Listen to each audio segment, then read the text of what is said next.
No. Nope. Changed my life. You know, it's interesting, and Tommy Burnett's here, Iron Smoke, but I said to him I wanted to talk to him forever, and I hope that didn't freak you out, because you've had world tours where you played in front of like 30,000 people a night with Modern English. Yep. I think, did you do tours with your own band? Yeah, we're a solid opener. Like Tommy Burnett band will be playing with, like, we open up for everybody from ZZ Top to the Lumineers. Yeah. We opened up for Lumineers on the roof of Whole Foods during South by Southwest in Austin. Man, I love South by Southwest. Yeah. I haven't been there in years, and I was kind of excited now that I'm doing the podcast. I go, shit, let's go back. Yeah. South by Southwest and the Montreal Comedy Fest were two places I always wanted to take my sons. Yeah. Well, it's South by Southwest is a blast. When did you do that? Oh, I went every year, and then all of a sudden COVID hit. But it changed a little bit over the years. Right now, it's more. There's film in there, and I don't think there was like film when I was there. Film. There's like digital. Yeah. And then there's the music still, and then there's. Did I say film? Yeah. Yeah, film. It's crazy. They built such an amazing thing, but you do like 5 shows in a day, and usually like they'll have me do a corporate gig. Yeah. And then like 4 that are like, maybe a Spin magazine party back when Spin was the thing. That's fun. So you play and your shoes are squeaking because you're just done, sweat, yeah. From playing all those shows. So you go from one that was to the the other. Tommy Burnett band that did that. But I had a pickup band from down there that I know, the musicians down there. Okay. They actually live in a shotgun shack. They do? Yeah, they all live there. And I think they were going to do a TV show on these guys, but you go up in the mountains, and all they do is play, and then they have parties after they play at this house. That's and so literally, cool. like the shotgun shack where there's a door in the front and a door in the back. Yeah. And so you can shoot a shotgun through the house.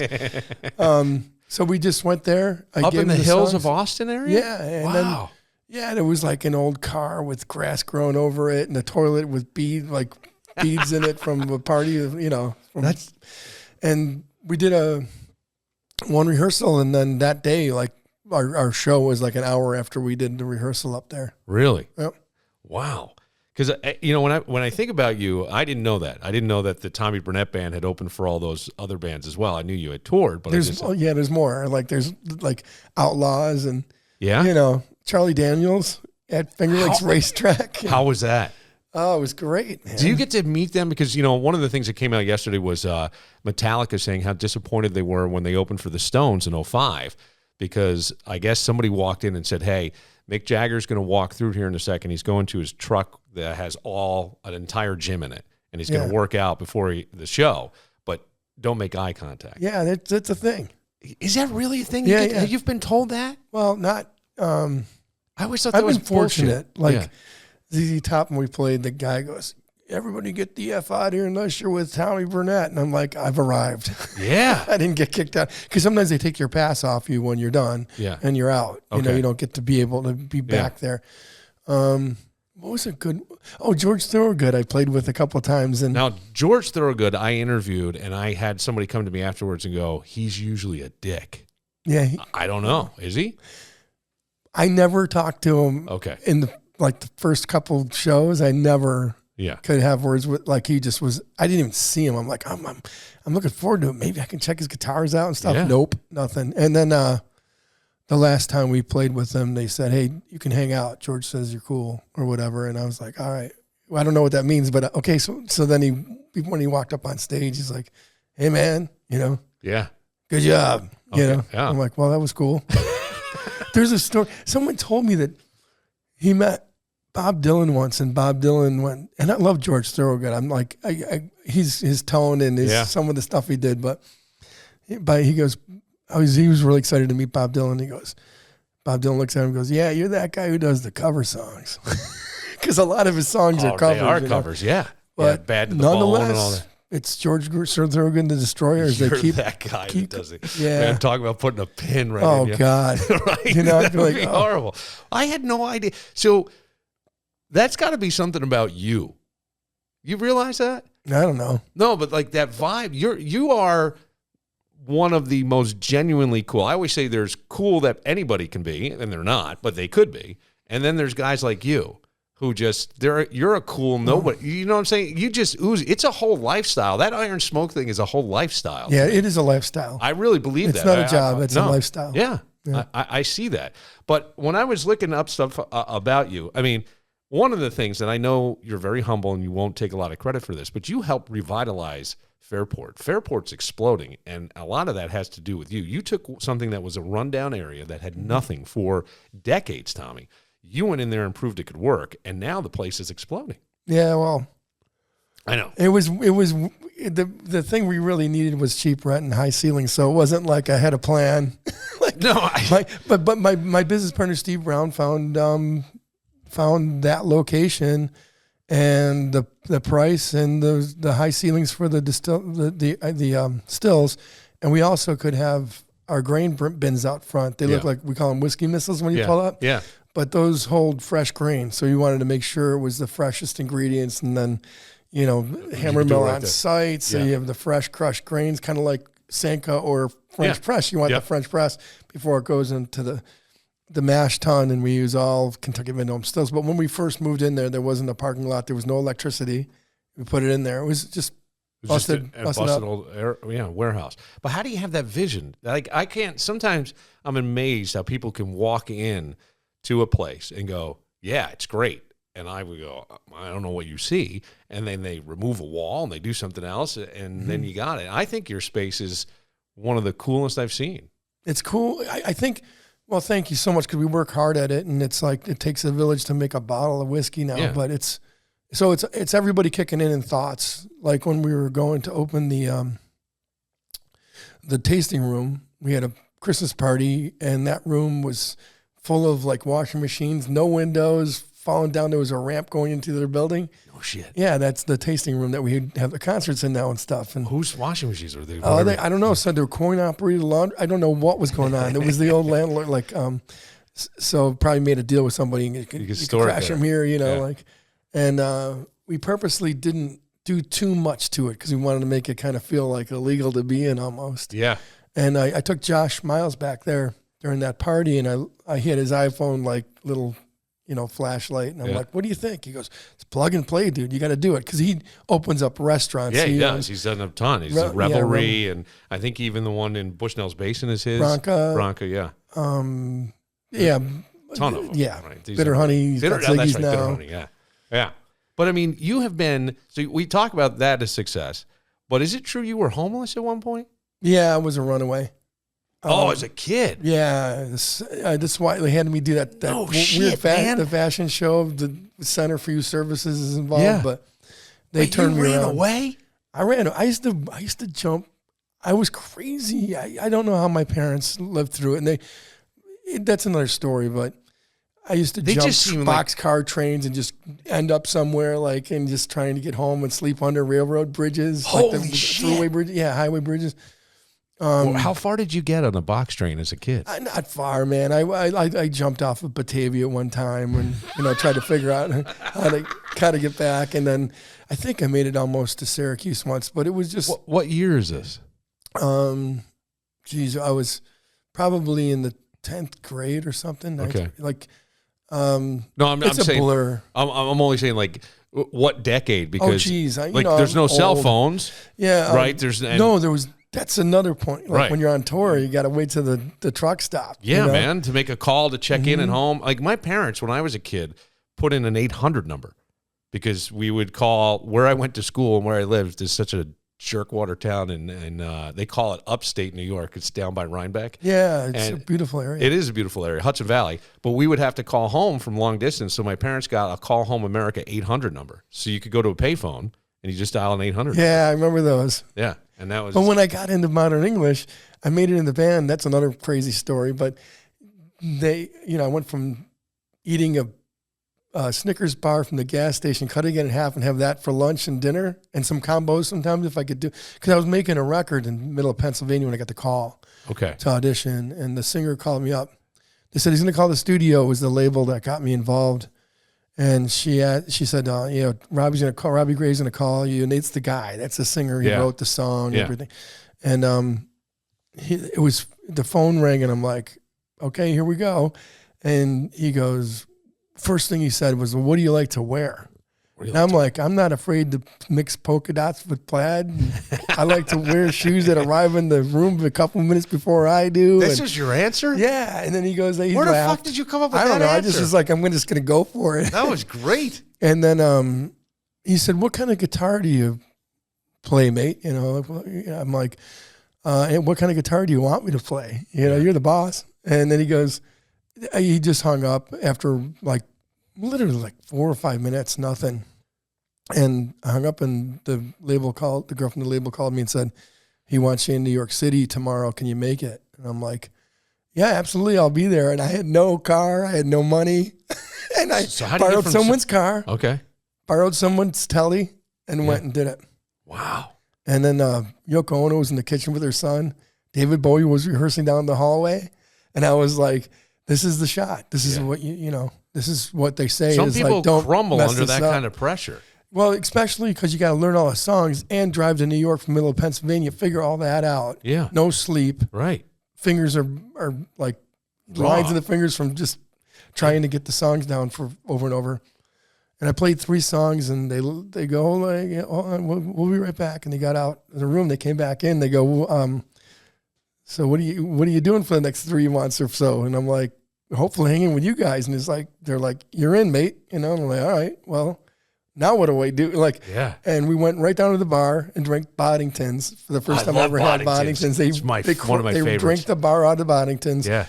And I remember going, what do I do about the car? What do I do about the guitar? And from right then, everything was taken care of. Like, give him the keys. Where is it parked? Don't worry about the guitar. And I went home and gave a checkbook to my dad and went back for rehearsals. And like, maybe 10 days later, it was like national television. And, you know. Right. Holy shit. Yeah, it was crazy. Like Gibson got... That's the closest thing to, and I don't, because I don't believe it, but that's like the closest thing to overnight success, but it's not. You were grinding, making a record. How did they find out about you? The girl from the label knew me. Knew you. You know, and of me, and I kept just looking for, like, when David Lee Roth needed a guitar player. Yeah.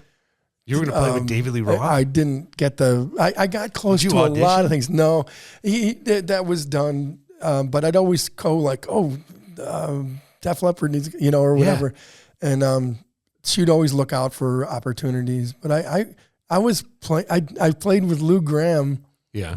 When he did the Midnight Blue thing. Yeah. And I thought I had the gig. He's like, yeah, you're in. And then his bass player had a guitar player he promised the gig to out in California, I guess. And Lou was like, I didn't know this happened. And I'm like, really? Oh. And I couldn't really use that gig right then. Can you imagine, like, playing? I know my friends and ex-bandmates, some of them have played for Lou Gramm, but it's like... This was Lou when Lou was doing solo stuff. Yeah, right? When he so Midnight Blue. Yeah. That album, I remember learning that song and sitting across from him playing on somewhere near downtown where he's got all his cars. He's got the big blow-up jukebox. Yeah. He does. He doesn't tell anybody where that is. Because so I kind of got to know Lou a little bit, but later on, right? Much later on. Yeah. And I used to say to him, I saw him at a car show, and I'm like, Lou, I want to see these cars because it's all muscle cars. Yeah. And then he tells me a story. Now he's divorced again, but he was married at the time. So he was going to play Party in the Park, and I walked up. I was standing there because I was going to introduce the bands. And his wife gets out, Robin, and she's like, hi, thanks for having Lou on the radio show today. A great interview. And I said, yeah. I go, man, that is so cool about the car that he had trailered from California. And she looks at me, and the guy standing behind me going, no. Like, I go, you're fucking Lou Gramm. Yeah. She doesn't get any say. Yeah. Yeah, it's your money. You earned it. That's the way it goes sometimes. But, it was unbelievable listening to the timbre and his voice was just like... I always thought he was one of the best. Horn. Like, it sounded so amazing and just like the record with nothing, just across sitting across from him. See, that's really cool to hear someone as seasoned as you say that about Lou, because I always thought he was one of the best voices in rock. Yeah. You know? Legit. He's got... How many hits? I don't even know. Like, he's got could play hits his whole concert. Yeah. Right, with Foreigner and stuff. And then he always had kind of a bitter ending there with I was going to say Mick Taylor. Mick Jones, right? Mick Jones, yeah. Mick Taylor was the the young guy in the Stones who probably a guitarist like you that they picked up along the way, and then they just ruined that kid. Yeah, I remember him coming on the old Wii show, and they were trying to get him an 8-ball, and he was a mess. An 8-ball? Well, not him. Wherever venue he was playing was like, yeah, we got to find this. He was a mess. This poor guy. He looked awful. But you now have 2 kids. You've also done marketing for Richard Branson, and you're in the Guinness Book of World Records. Yeah, doesn't it sound like a fish story, kind of? No, it doesn't. It sounds weird. fucking amazing. I'm saying, like, do you ever pause in your life and go, what a ride, man. No. What a ride. Oh, that's encouraging. I'm just listening to you now. The Lou Gramm, the South by Southwest, ZZ Top says we're, hey, he's cool. George Thorogood finally comes out. George Thorogood probably doesn't talk to anybody. Yeah, That's yeah, amazing. there's a lot. But that whole, there's a lot. The Guinness Book of World Records thing was, I was Armin from the House of Guitars. We're on his label. And there was a show called Just for the Record out of Australia that they wanted us to break the Who's decibel level. And really? Yeah, and it was 123 decibels, I think. And we got the Guinness Book of World Records plaque at the House of Guitars with our, when Immaculate Mary. Yeah. The hair farmer days. Yeah. But that's all I wanted to do was play guitar when I played hockey, and then I found the guitar, and that was it. Yeah. Nothing else really mattered. Where did you go to school, high school? I went to Kearney for a couple of years and got kicked out. Okay. On my permanent record, it says I was a bad influence on the Kearney family. And then there's a long story, and I don't know if I want to go into that. But the guy that kicked me out, the brother who kicked me out, got busted for soliciting a minor because he used to ask me weird questions. I'd be like, none of your business. And my dad was so mad at me. Then that happened years later, and my dad was like, I'm sorry. I thought, because I was a punk. Yeah. Why would you believe me? I wasn't like your old man came and apologized to you. Well, he told me that it was years later, though. I understand, but like I've had a similar thing. I've talked very openly, not to change things here, but where I was molested by a babysitter. Oh, you're kidding? No, as a kid, 7 years old. And it went on. Yeah. And so it can fuck you up, it really can. I'm old now and I've worked through stuff, but I've had conversations. My mother confronted the dude. Oh my God. Years later. I didn't know that. Yeah, that's crazy. Later. What a dirtbag. But there was something about that made you sort of feel validated. I don't care how old you are. Yeah. Same thing with your old man going, hey man, I'm sorry. They would lock me in a room with a Bible all day. I'd get out. He'd hit me with this bicycle rubber thing on my hands, and it was crazy. And it was a different world back then. And but it was just I never got. Like no one ever went as far as they did with you. No, I understand that. But it was just unappropriate. What is that fortitude inside you that a lot of kids would fold after that, right? Because you're going to get the pressure at school, and then you go home and your old man's pissed, right? Because all this stuff in Kearney. But what made you never kind of waver on this thing? I mean, you had like this. Is it a free spirit? Is that what you call it? You're jumping on trains, it's crazy, and fucking sleeping under underpasses. That's not nuts. It's there's something freeing about it. Yeah, I guess, but I just didn't. It wasn't right, and I knew it, and there was something off. But it's an adventure, man. Yeah, it was okay, But and then I went to Schrader. Okay, and I remember, I think I got a fight with the toughest guy in school, Dom Trincini. He plays with. He's a musician. And we ended up in a band together afterwards. Back then, you get in a fight, and then you're best friends afterwards. Especially guys. Yeah. We were. I remember the same thing. Yeah, there was a smoking lounge back then. Yeah, there was. You could smoke outside. It's the dumbest thing I ever did. I did a lot of dumb things. That was a big one of them, smoking cigarettes. But so now you have the Tommy Burnett Band at that point that's opening up. It's 2008. You had done marketing. You were in New York City. And then the bubble kind of comes, right? Yeah, that's when. Yeah. I was. We had an office on between Prince and Houston on Broadway. Yeah. We were cranking. I was working literally. I'm a blue collar kid. My dad was a plumber and my mother was a nurse living in Webster, New York. And all of a sudden, I got a place in Manhattan. I've got a view all the way to Central Park from down in Tribeca. Damn, dude! I was cranking. And what were you doing? Music? I was doing.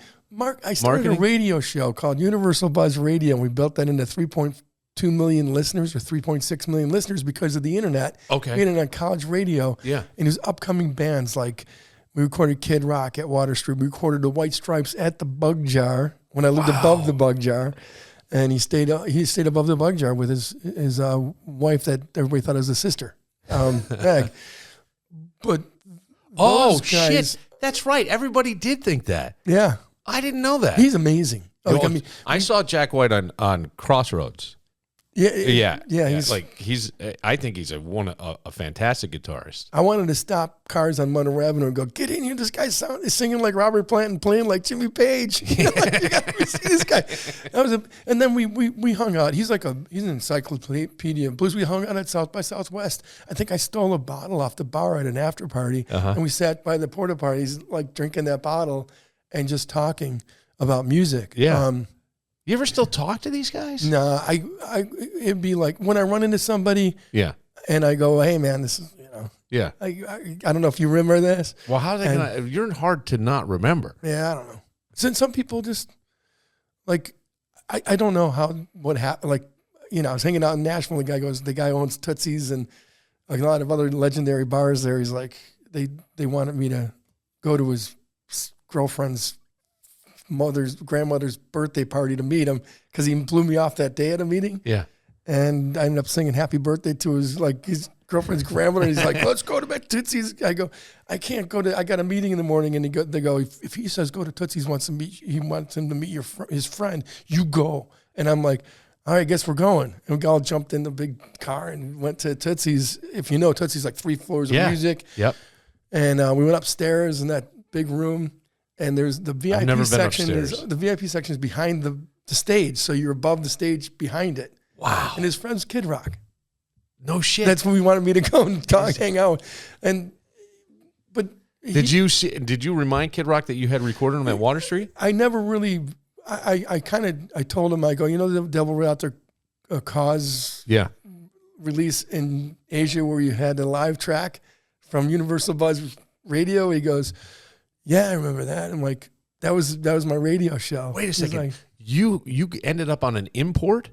Yeah, we recorded them, and no one had live tracks back then. The platinum albums hanging at Iron Smoke that I got from that release. Wow. So you made money off that? No. No? No. There's no mail like we got accolades. Like, and we signed an agreement. I think we made money, but it was like whatever. We didn't make. I think it was a couple grand or something. Okay. Not like we got paid like, the royalty, like, no. What do they call it? Mailbox checks. No, they never do that with our back then we were just like, a bunch of outlaw kids trying to get Willie Nelson to let us record him and stuff, And then that grew, and then the White Stripes got signed to V2, which is Richard Branson's baby label. Yeah. And they wanted us to market them because we were on college campuses with the radio show, and it just catapulted. Like all of a sudden Fuse TV hired us for their launch. I came up with a concept for a campaign for the subways in New York, and I just started adding zeros to my quotes, and then MTV hired us away. MTV2, remember the three-headed dog thing? Yeah. Because of what we did at South by Southwest. We took over South by Southwest for Fuse, and then MTV, and then it was just like Disney hired us. I was on like... Okay, so people go to school to learn how to do this shit. You realize that. People pay hundreds of thousands of dollars to get a marketing degree. And dude, you just did it? Yeah, pretty much just kept going. All just instinctual. Yeah, I was good at... I didn't know how to spell entrepreneur, by the way, and I was like, "Would you call me?" But it was more about just like I had a knack for like ideas. Yeah. And then I put a team together to do the big ideas. Like when I flew out to Disney, I'm like, wow, I'm on the lot. I'm like, this is wild. And they're like, okay, we're sitting down in a room, like we got a new movie. It's Johnny Depp playing a pirate. And it's going to be called Pirates of the Caribbean. And we need to know what to do to, like, we really want to take over Hollywood and get people engaged. So I came up with So Disney hires you. No shit. To come up with ideas for a release of movie releases. We were doing stuff for, like, ESPN, like setting up boxing rings in the middle of Times Square. What was the other one? The house. What was it? HGTV. Yeah. They had something. I don't know. We did something, and it's just kind of all. So okay, because this is fascinating to me, and it's fascinating because every single thing that we have in this world today started as an idea, right? So now it makes sense to me because I've heard the story of 2008. I'm living back up here, got kids in diapers. I'm smoking ribs and drinking whiskey. Yeah. People have ideas all the time, my man. They don't follow through. Do you see what I'm saying? I know, but I talk about that when I speak at schools or whatever, colleges, and I do some speaking engagements once in a while. Yeah. Okay. And even with younger kids, I go, don't give up because you're going to get knocked down. You just got to keep going and pick yourself up and have faith that this is life. This is spice of life. Yep. Everybody goes through it. It's not good times all the time. That's why it's an amazing experience being alive. Well, that's why I say it's like a ride for you. Like when I start off homeless and then I find out you're jumping on Boxcar, I think it's different for you. I think you look at everything as an adventure. I do. I call it, when we go out like with Jen, my wife, or the kids, we call it an expedition when we're going away. Yeah. I mean, it makes not a vacation, sense. It's an expedition. Yeah, because, and with you, I bet it is. Because you'll find the coolest, most, everybody, you're not a tourist trap kind of guy. No. You'll find the authenticity in wherever you are. Usually, I dig that. I really, really dig that. And I tell the kids the show, okay, we're landing in Atlanta. We got to find our connection and make them do it. Or we take them back to New York City because they were born there. And we ask, like, what train we're going to take and what, even if we're going to end up in the wrong stop, we let them go. It's really incredible. But that 2008 thing, to tie that together in your head, because there's a lot of weird stuff we're talking about. Yeah. 2008, the bottom fell out in New York City. Yeah. I was rocking. I didn't worry about anything. Money, like everything. We were printing money with the marketing company, had a great staff. And then 2008, the bottom fell out of the economy, and no one was paying us. I let everybody go. I sat down and told 10 people, I'm like, this has been a great ride. Yeah, I got 2 days. I can pay you for 2 days. And you're going to go out and look for jobs right now. Okay. It's all because it happened so fast. I didn't have anything else. And I owed money to American Express was calling me when Jagger's being born. They wouldn't let me hang up. I'm like, I'm getting my son from the hospital right now. He's just born. They're like, if you don't make a payment right now, this is going to happen. So that's what was going on in my world from having all this great stuff but I had my health and I had Jen and I had my kids, that's everything pretty, that's good. Yeah, you can do anything you want if you got your health and you got people who love you and care about you. But that's when I was in the backyard, kids in diapers, smoking ribs, drinking whiskey. And I'm like, Jen, has anybody done a smoked bourbon like barbecue? And there was only a couple of companies, Corsair and Balcones, and it was really over smoked. So we came up with a recipe that was not so smoked. But how? See, this is what I'm saying is you realize, like, as I said with the marketing thing, people went to school, nice, like U of R, they sit in courses and they have that. And the same thing probably with who thinks. This is what I'm saying to you. So to come up with the idea, and then I'm going to say this, 99.9% of the people go, nah, I can't fucking do that.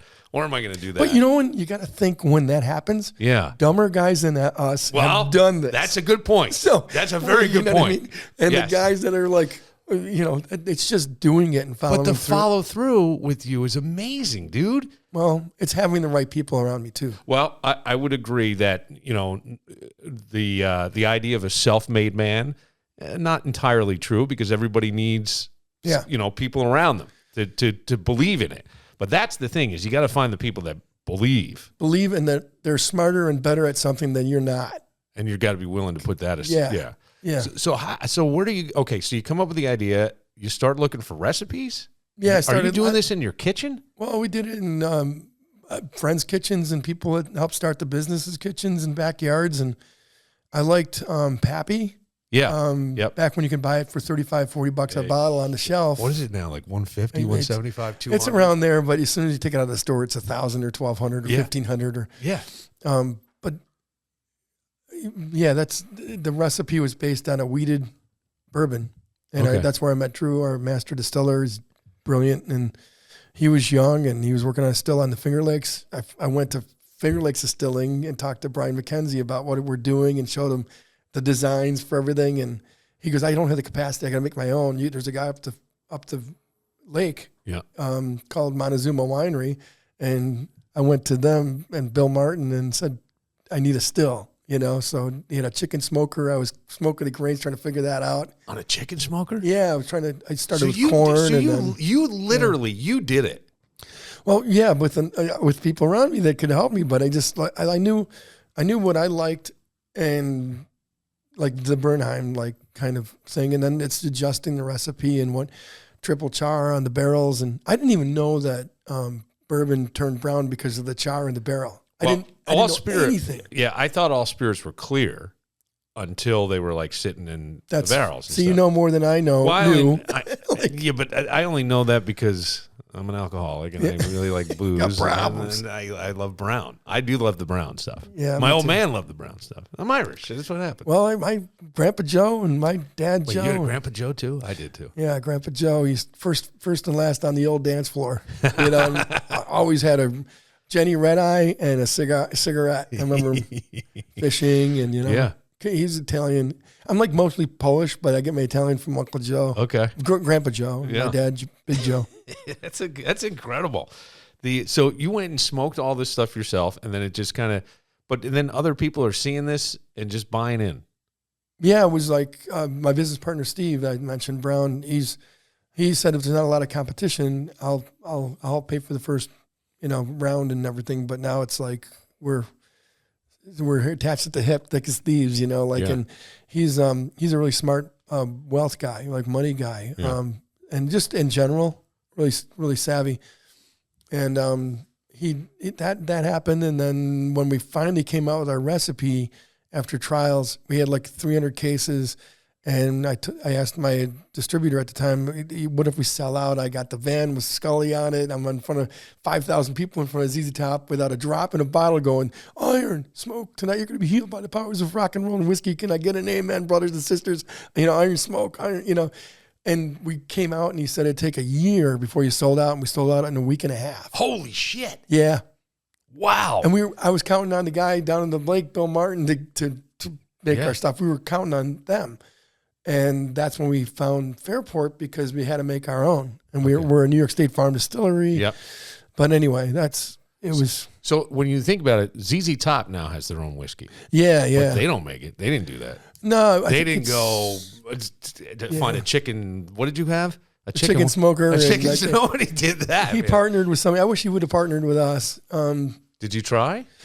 I put it past him, and then we were supposed to talk about it, and then that other thing came out. But he's an interesting guy. When you're in front of him, you can talk for hours, but getting a hold of him after the fact is a little different. But he's a great guy and a talented guy, and he gave me a bottle of his tequila. So I think my next meal, I'm going to reach out to him to see if he'll do our bourbons aged in his tequila aged in our bourbon barrels.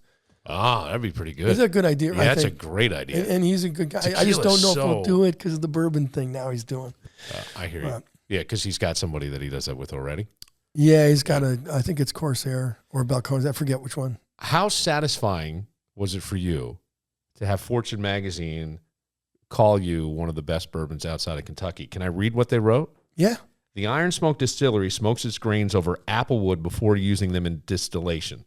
The process results in a bourbon that doesn't have a sweet, syrupy notes expected from the category. Instead, on the palate, abundant spice and smoke join in, bringing to mind char-grilled peppered meat covered in maple syrup. A must-try for those who are delving into bourbon but have a hard time with the sweetness found in most expressions. It's crazy. Well, that had to be, like, I don't know. Is that the kind of the crown jewel for you to go, hey, we're I mean, not that you didn't have markers along the way to show this is going well, but what an honor. Yeah, super high ratings we got from Bill Murray's Whiskey Bible out of the UK, but 95.5 put us ahead of Buffalo Trace, Blanton's, Basil Hayden, Pappy Rye. And I'm not saying this other guy said he rated us higher, but that was a game changer for the real connoisseurs of bourbons globally. Yeah. And then the thing with the 10 best bourbons beyond Kentucky from Forbes magazine. This isn't stuff we're paying for an ad. Forbes. I'm sorry, I said Fortune. It is Forbes. Yeah, Forbes magazine. But this isn't stuff that we paid. Like Exactly. some people do an ad and they go, "We need you to do this." It was a surprise. I was on my couch watching some Netflix binge or something, and my phone started going off. And one of my business partners, Ron Kirshner, I think he was one of the first. He goes, "Is this real?" And I'm like, "Yeah, it's really. They did it." Like, call us, wow. So it was legit.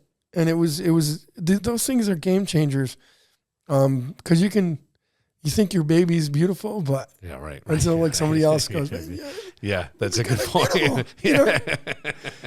That's funny, because then on the other side, you've become like a big supporter of local music, another love of yours. Yep. It's like you've taken two things that just kind of go well together, right? The bourbon making, it's almost like you're creating and orchestrating, and then you got that. Do you ever miss though? I mean, I know you got a lovely, supportive wife, a great business going, but do you ever miss the 30,000 people screaming, when you're playing modern English? You do a little bit? I mean, the more they try and throw me off the boat, the more I hang on to the side, and somebody else is like, did you ever think about giving up? I'm like, do you ever think about giving up sex? No. Yeah, right. I'm not, I'll still play, but I don't have to tour. I don't have to do that. Right. And I'd love, it sounds fun. Yeah. Like Alvio Fernandez. Yeah. He's got to be always with his family. When you got a family and everything, and you got to do that. Yeah.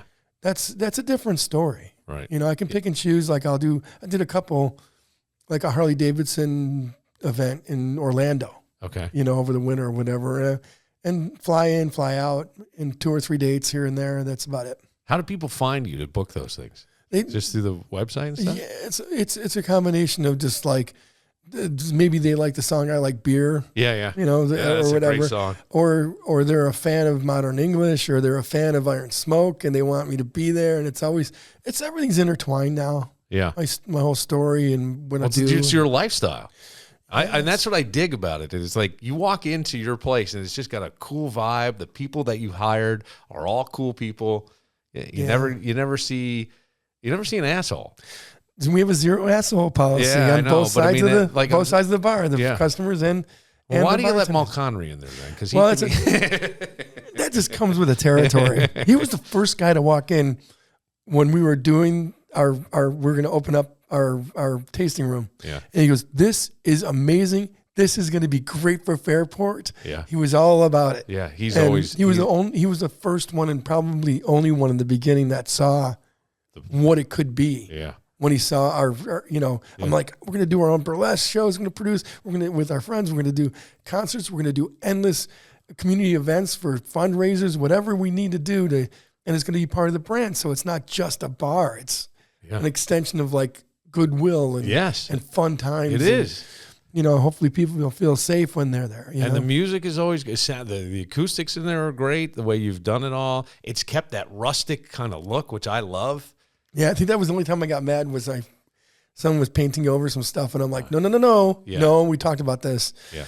And I'm lucky enough fortunate enough to have people that believe in the vision and help me with that vision and got it, Yeah. Because some people are like, well, we got to sandblast everything and make it clean. I'm like, no. Yeah. It's you want that bombed out Moulin Rouge, Yeah. Oh, it fits. It fits everything. It fits the label of the bottles. It fits it all. That's it. It's incredible, man. You've got it. What a ride, Tommy. What a flipping ride. You just got to write a book or something. Yeah. You know what someone needs to do? A documentary about you. Oh, geez. That would be fascinating. It'd be funny. I don't know but there's so much on the way to, like it's kind of like dancing between the raindrops, it's just, you got to keep dancing on. But I don't know, man. Thanks. That's humbling. And I said, well, I'm serious. I've always been like, I'm telling you, I've wanted to do this with you because I knew if you scratch the surface, there's a lot of layers to this guy. Oh, there's so many more stories. I'm sure. I would love to have you back sometime. I'm trying to stop myself from going, oh yeah, and then. Yeah, but see, that'd be awesome. See, that's the thing.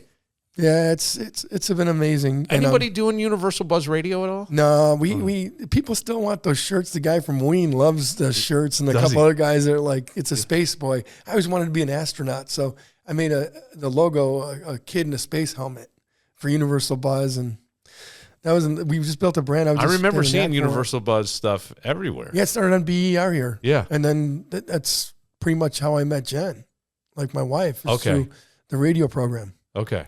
I make up a story. We'll talk about that later. When I'm traveling, like I got a great made up story. They're like, really? And the more I talk about it, they go, really? No.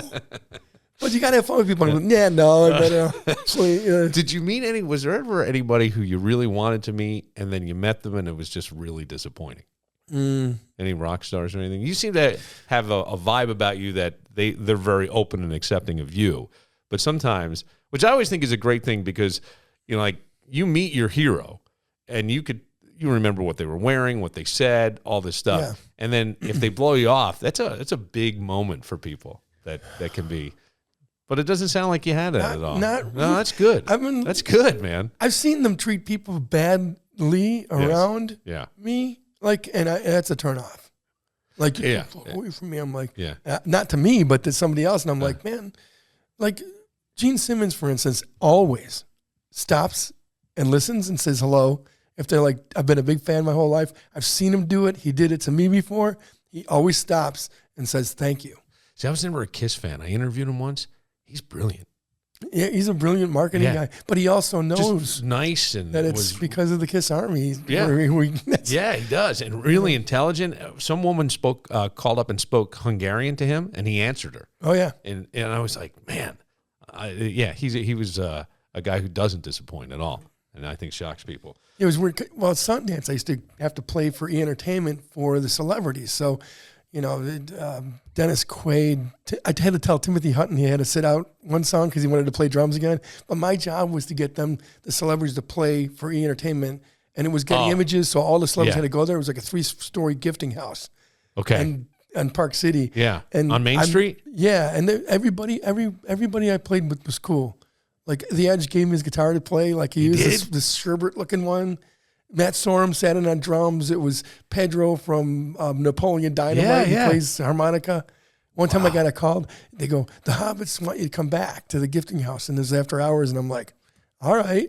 I thought it was a band. And it was actually Elijah Wood and the Hobbits that wanted to. And we stole a bottle of vodka from the vodka booth or whatever and played music all night. How did you get that gig with Sundance? It was weird. It was like through Gibson. Yeah, an endorsement, and through some friends that had friends out in Park City that I knew, and it all just came together.